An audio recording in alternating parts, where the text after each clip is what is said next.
প্রিয় দর্শক, সাজ্জাদ কাদিরের প্রীতি এবং শুভেচ্ছা নিন। এই মুহূর্তে আপনাদের সামনে কথা বলতে এসেছি আওয়ামী লীগ নিষিদ্ধের সরকারি আন্দোলন নেপথ্যে মেটিকুলাস ডিজাইন বি, এবার বাংলাদেশের পতন। আপনাদের কাছে পুরনো ঘটনা, আপনারা জানেন যে গত জুলাই এবং অগাস্ট 5 অগাস্ট আওয়ামী লীগ সরকারের পতন একটি মেটিকুলাস ডিজাইনের অংশ। সাম্প্রতিক সময় গত 3 দিন যাবৎ বৃহস্পতিবার মধ্যরাত থেকে আওয়ামী লীগ নিষিদ্ধের একটা নতুন করে দাবি উঠেছে, দাবি আদায়ের স্লোগান উচ্চারণ হচ্ছে এবং প্রধান উপদেষ্টার বাসভবন যমুনার সামনে হয়েছে বৃহস্পতিবার থেকে, এখন শাহবাগে কন্টিনিউ চলছে। এটি মেটিকুলাস প্ল্যান, মেটিকুলাস ডিজাইন বি, এবার হবে দেশের পতন। এর নেপথ্যে আছে, আমি গতকালকের ভিডিওতেও বলেছি, আবারও বলছি, মিয়ানমারের বিদ্রোহী গোষ্ঠীকে সহযোগিতার যে মার্কিন অস্ত্র বাংলাদেশে আসছে, ইতিমধ্যে অস্ত্র আসা শুরু হয়ে গেছে। মার্কিন বিমান বাহিনীর লোকজন বাংলাদেশে অবস্থান করছে। এই অস্ত্রগুলো যাতে নির্বিঘ্নে মানুষের দৃষ্টি এদিকে আওয়ামী লীগ নিষিদ্ধের আন্দোলনের দিকে নিবদ্ধ করে অস্ত্রগুলো যাতে নির্বিঘ্নে মিয়ানমারের রাখাইন রাজ্যে পৌঁছানো যায় আরাকানের বিদ্রোহী গোষ্ঠী আরাকান আর্মির কাছে, এটি একটা ব্যাপার। আরেকটা দ্বিতীয় ব্যাপার, বাংলাদেশের বন্দর নিয়ে চট্টগ্রাম বন্দর, চট্টগ্রামে যে কয়টা বন্দর আছে, সেই যে কয়টা টার্মিনাল আছে, সেই টার্মিনালগুলো বিদেশিদের হাতে তুলে দেওয়া হচ্ছে। এমনকি বাংলাদেশের সবচেয়ে লাভজনক এস্টাবলিশড সক্ষমতায় সবচেয়ে বিশ্বমানের সক্ষমতা চট্টগ্রামের নিউ মরিন টার্মিনাল, এবং একটি লাভজনক সেই বন্দরটি পর্যন্ত বিদেশিদের হাতে তুলে দেওয়া হচ্ছে। এবং এটি খুব তড়িঘড়ি ভাবে, এটি প্রতিদিন কাজ চলছে এই বন্দর তুলে দেওয়ার ব্যাপারে। ইতিমধ্যে পতেঙ্গা টার্মিনালটি তুলে দিয়েছে একটা সৌদি কোম্পানির নিকট। গত শনিবার সেই সৌদি কোম্পানির অধীনস্থ বন্দরে জাহাজ ভিড়েছে। নিউ মরিন টার্মিনালটি দুবাই ভিত্তিক ডিপি ওয়ার্ল্ডের হাতে তুলে দেওয়া হচ্ছে। ডিপি ওয়ার্ল্ড হচ্ছে মার্কিন অর্থায়নে বন্দর অপারেটর একটা সংস্থা, তাদের আরো ব্যবসা বাণিজ্য আছে।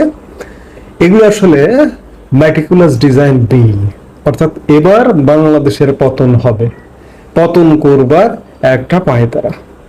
আমি শুরুতে যেটা বললাম যে আওয়ামী লীগ নিষিদ্ধের সরকারি আন্দোলন, দেখুন এই সরকারটি কার? ডক্টর মোহাম্মদ ইউনূসের সরকার কার? ডক্টর মোহাম্মদ ইউনূসের সরকার হচ্ছে এই যে যারা রাস্তায় আছে সমন্বয়ক শাসিত সরকার, বা বর্তমান যে এনসিপি নতুন যে রাজনৈতিক দল, তাদেরই সরকার। তাদের আবার সরকারের বিরুদ্ধে আন্দোলন। আপনি কি কখনো দেখেছেন যে বিএনপি যখন ক্ষমতায় ছিল, বিএনপির কাছে একটা দাবি দেওয়া তুলবে, বিএনপি মাঠে গিয়ে আন্দোলন করেছে? কিন্তু এই যে আওয়ামী লীগ গত 15.5 বছর ক্ষমতায় ছিল, আওয়ামী লীগ সরকারে আবার আওয়ামী লীগের রাস্তায় নেমে আন্দোলন করেছে। সাজানো স্ক্রিপ্ট, সম্পূর্ণ সাজানো স্ক্রিপ্ট। আর এই যে সরকারি আন্দোলন, বারবার বলছি এই জন্য, এটি সরকারি পৃষ্ঠপোষকতায়, সেখানে সিটি কর্পোরেশন থেকে ঠান্ডা পানি ছেটানো হচ্ছে, ওয়াসা পানি দিচ্ছে এই আন্দোলনকারী এবং সীমিত লোকজন, কিন্তু তাদের খাবারের জন্য বুফে লাঞ্চের ব্যবস্থা পর্যন্ত, দুপুরে ডিনারের ব্যবস্থা, এগুলো আছে কাজে, এবং এটি সরকারি টাকায়। এবং আপনারা জুলাই আগস্ট থেকেই খেয়াল করছেন যে এই আন্দোলনগুলোর পেছনে কারা। আপনি কালকে আন্দোলনের চেহারা যদি দেখেন, আমার কাছে কিছু ছবি এসছে, ছবিগুলা দেখুন। এই যে ছবিতে এই আন্দোলনের অংশগ্রহণকারী কে? জসিমউদ্দিন রহমানী, যে ছবিটা দেখছেন, জসিমউদ্দিন রহমানী আনসারুল্লাহ বাংলা টিমের প্রধান। কে জসিমউদ্দিন রহমানী? যদি আমি বিস্তারিত ব্যাখ্যা যাই না, আপনি গুগলে জসিমউদ্দিন রহমানী আনসারুল্লাহ বাংলা টিম এগুলো সার্চ দিলে বুঝবেন। এই যে আর একটা ছবি দেখছেন, জামাত নেতা শফিকুল ইসলাম মাসুদ, এই আন্দোলনটা আসলে কাদের? এই সমন্বয়করা আসলে কারা? এবং আরো মজার বিষয়, আরো উদ্বেগের বিষয়, এক সাংবাদিক আজকে ফেসবুকে পোস্ট দিয়েছেন। এহসান মাহমুদ সম্ভবত সমকালে কাজ করেন। সমকালে আমি এক সময় নিয়মিত আর্টিকেল লিখতাম, কলাম লিখতাম। তিনি লিখেছেন যে শুক্রবার দিবাগত রাতে শাহবাগে জামায়াত থেকে স্লোগান এসেছে, নিজামীর বাংলাদেশে আওয়ামী লীগের ঠাঁই নেই। স্লোগান এসেছে গোলাম আজমের বাংলায় আওয়ামী লীগের ঠাঁই নেই। এটি যদি সত্য হয়, আমি কোনো গণমাধ্যমে দেখিনি, কারো কাছে শুনিনি, কিন্তু সাংবাদিক এহসান মাহমুদ লিখেছেন, নিশ্চয়ই তিনি তার যথাযথ সোর্স থেকে জেনে লিখেছেন। অর্থাৎ এই আন্দোলনটা কার?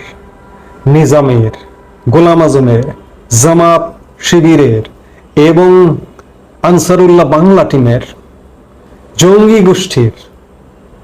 আমি বারবার বলি না যে বাংলাদেশ রাষ্ট্রীয়ভাবে জঙ্গি গোষ্ঠী কর্তৃক এই মুহূর্তে শাসিত। সেই জায়গা থেকে তারা, যারা স্বাধীনতার পক্ষে যে দলটি বাংলাদেশের স্বাধীনতা যুদ্ধে নেতৃত্ব দিয়েছে, সেই দলটি নিষিদ্ধের দাবিতে রাস্তায় নেমেছে, আন্দোলনে নেমেছে। জঙ্গি গোষ্ঠী। আপনাদের বাংলাদেশের মানুষের এখনো কি বুঝতে বাকি থাকে যে জুলাই আগস্টের আপনারা যারা তাদেরকে সমর্থন করেন, জামাতকে সমর্থন করেন, আনসারুল্লাহ বাংলা টিমকে সমর্থন করেন, গোলাম আজমকে সমর্থন করেন, নিজামীকে সমর্থন করেন, তারা আপনারা তাদের দৃষ্টি থেকে দেখুন। কিন্তু আমি আমার দৃষ্টি থেকে বলবো, গোলাম আজম বাংলাদেশ চাননি, নিজামী বাংলাদেশ চাননি। তাহলে নিজামীর বাংলাদেশ কিভাবে হয়? গোলাম আজমের বাংলাদেশ কিভাবে হয়? সেই বাংলাদেশ বলা হচ্ছে, এবং সেই বাংলাদেশে আওয়ামী লীগের ঠাঁই নাই।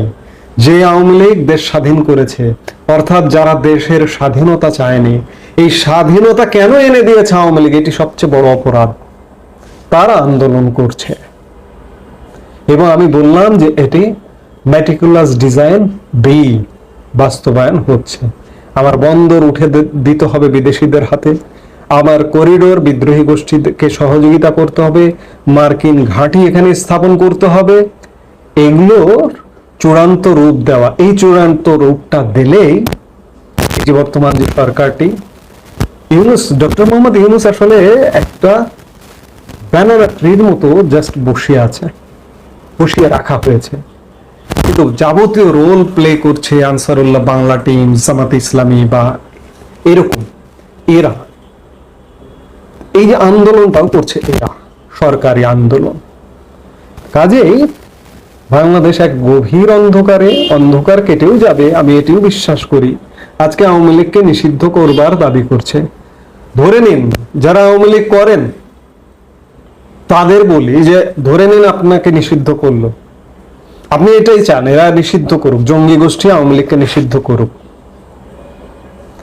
1971 সালে আপনাদের ইতিহাস পাঠ করলে আপনারা দেখবেন যে 26শে মার্চ সন্ধ্যায় বেতারে দেওয়া এক ভাষণে ইয়াহিয়া খান আওয়ামী লীগকে দেশদ্রোহী ঘোষণা করে দলটিকে নিষিদ্ধ করেন।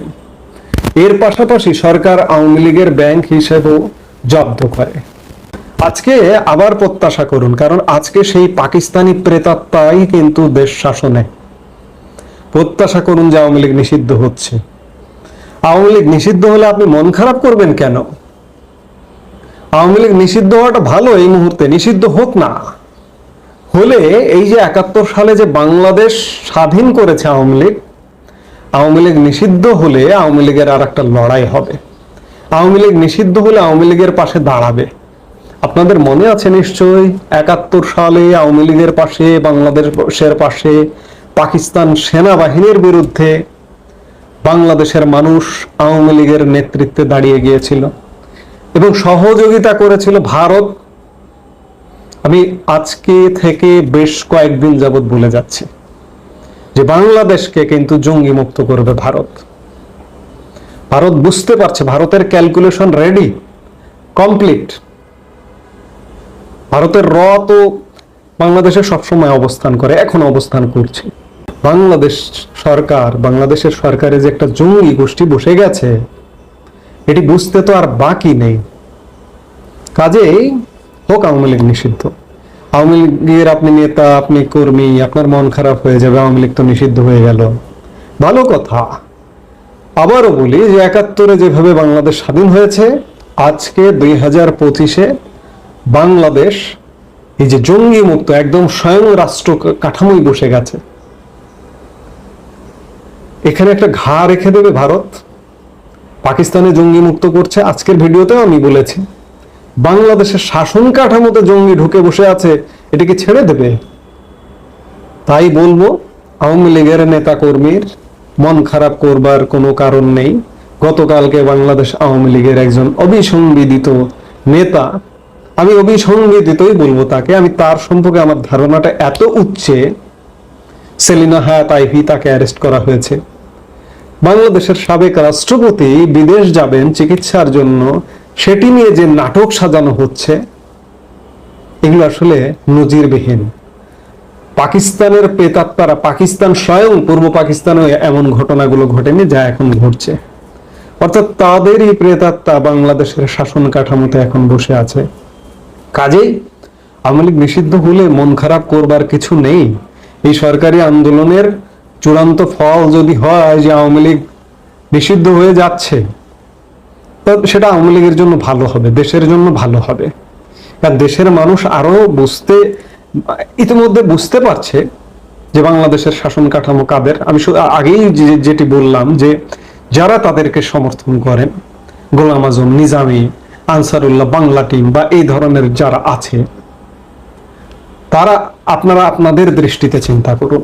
কিন্তু আমি অসাম্প্রদায়িক বাংলাদেশে, আমি মুক্তিযুদ্ধের বাংলাদেশের কথা চিন্তা করি। মুক্তিযুদ্ধের বাংলাদেশে জঙ্গিবাদের স্থান নেই, সাম্প্রদায়িকতার স্থান নেই, হবে না।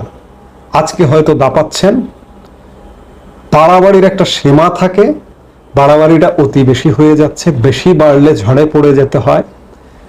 এই যে গত ৯ মাসে যে পরিমাণ বাড়াবাড়ি, এই বাড়াবাড়িটায় সকল সীমা অতিক্রম করেছে। আমি খানিক আগে যেটি বললাম, পূর্ব পাকিস্তানেও পাকিস্তানি সামরিক বাহিনী এমন বাড়াবাড়ি করেনি, আজকে সেই বাড়াবাড়ি। এবং আরেকটি কথাও বলবো যে রাত গভীর হচ্ছে, যত গভীর তত ভোর চলে আসছে, কাছাকাছি চলে আসছে, ভোর দেখা যাচ্ছে। তো সেটি বা রাত গভীর হবে, ধরুন রাতটা গভীর হচ্ছে যে আওয়ামী লীগ নিষিদ্ধ মানে একদম নিকোষ কালো অন্ধকার। সেই অন্ধকার থেকে আলো আসবে, সেই দিন খুব বেশি দূরে নয়। কাজেই কারো কোনো মন খারাপ করবার কোনো কারণ নেই। জঙ্গি গোষ্ঠী দাপাচ্ছে, দাপাতে দিন, এই দাপানো থামবে। আওয়ামী লীগ শাসন আমলে জঙ্গি গোষ্ঠী যে দমনটা হয়নি, সামনের দিনে সেই দমনটাই হবে, সেই দিন ঘনিয়ে আসছে। এই মুহূর্তে এ পর্যন্ত, সবাই ভালো থাকুন, সুস্থ থাকুন। আমাদের